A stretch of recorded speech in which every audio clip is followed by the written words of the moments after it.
বিসমিল্লাহির রহমানির রহিম। আজ রমজানের দ্বিতীয় দিন, বারে জুমাবার। সবাইকে জানাই আসসালামু আলাইকুম রহমতুল্লাহি ওয়া বারাকাতুহু। আমি এই মুহূর্তে বিডিতে আসলাম।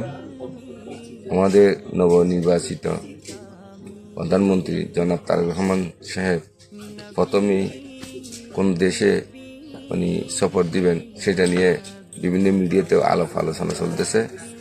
তার মধ্যে আমার একটা ক্ষুদ্র চাওয়া হচ্ছে, ওনার প্রথম সফরটা হওয়া উচিত, প্রথম সফরটা লন্ডনে হওয়া উচিত, অর্থাৎ ব্রিটিশে।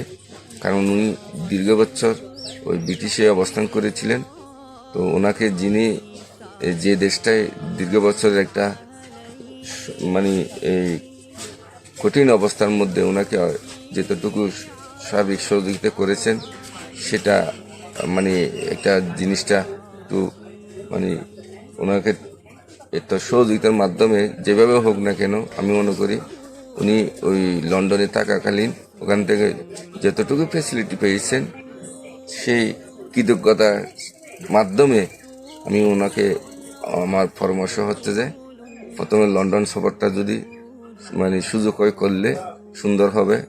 সবাই আশা করি সেটাতে মন স্থির করবেন। ধন্যবাদ সবাইকে। আসসালামু আলাইকুম রহমতুল্লাহি ওয়া বারাকাতুহু।